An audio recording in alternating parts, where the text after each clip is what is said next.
What's up YouTube? My name is Jags, and today we are continuing our series WTF is After Effects, and we're talking about the timeline, the guy right down there where you're going to be doing most of your work. So let's dive right into a specific part of that and talk about it.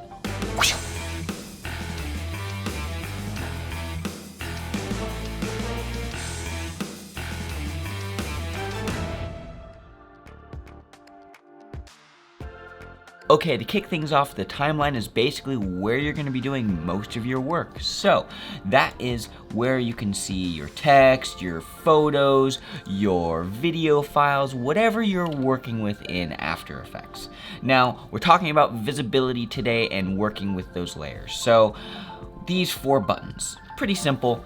The first one is the eye. You poke the eye out and it will hide things. So that is the title, the timeline for this video. We can poke that eye out. We can go down to the photo, which is this beautiful photo of my lovely girlfriend Amanda, and just poke her eye out, and not literally. And we can just turn that off. Same thing with the cookie, pretty simple. Next is the audio. So we can turn off the audio for layers. So I have this music on my timeline here, and if I were to play that, bam, bam, bam, slow renders. Let's go to quarter res and just make it go a little bit faster. Now we can't see any audio because After Effects typically collapses all those layers, so if you hit LL on your keyboard, it will reveal the waveform. And if you hit L on your keyboard, it will show you your audio level. So if you need to animate this, so right now it's at 0 decibels, which is the default audio level for an After Effects or video file, you can turn it up by just bringing that number up and making some keyframes and whatnot. So your audio, you can turn it on and off with this little button here, and the reason why I mention this is because of pre-comps. So if you were to take, say, this photo, for example, and you needed to animate it to the beat of the music, you would first do Control-Shift-C to pre-compose and be like photo PC, photo pre-comp, and move that in. And if you wanted to animate the scale of it to the beat, you would just hit S and just make some keyframes, blah, blah, blah. But there's no audio in this comp. So if I needed to bring that in, what I would do is I would take that audio in the main comp and then bring it to the photo comp and make sure the time syncs up perfectly between them. Now, the issue now is if I were to play this back, we're gonna get duplicated audio.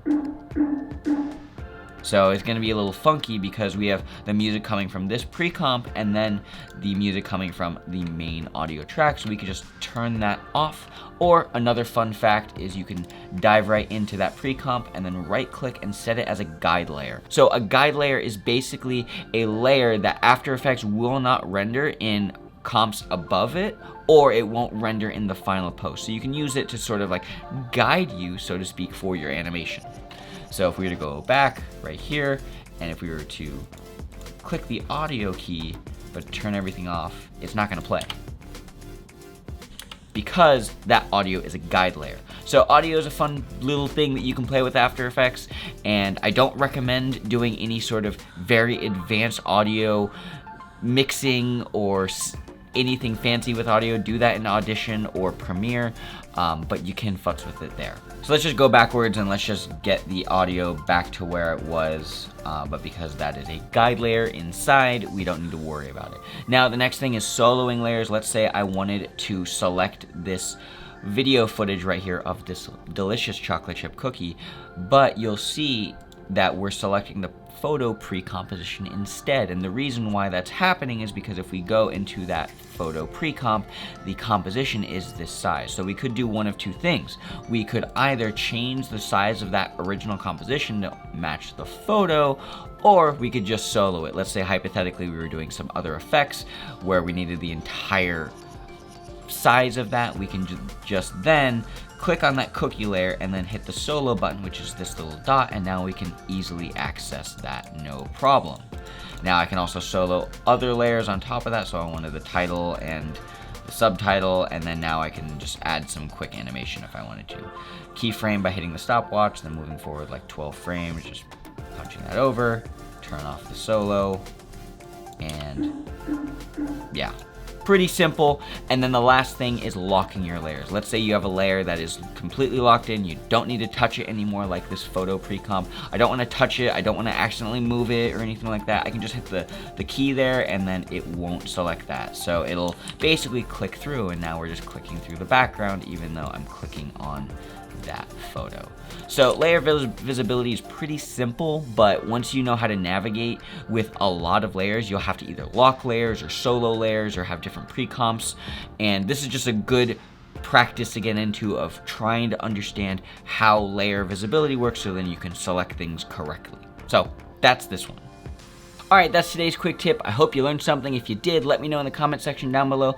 Like if you learned something, and if you need more help, feel free to hit me up on Instagram. Again, my name is John Jags. I appreciate you taking time out of your day to watch my face, because you're not getting it back, so I hope it was worth it. And I will leave you with this. Eat 1 gram of protein per pound of body weight. You will make some gains, I promise. Alright, goodbye. Goodbye. Where's my lens cap? Bye. Put the place up.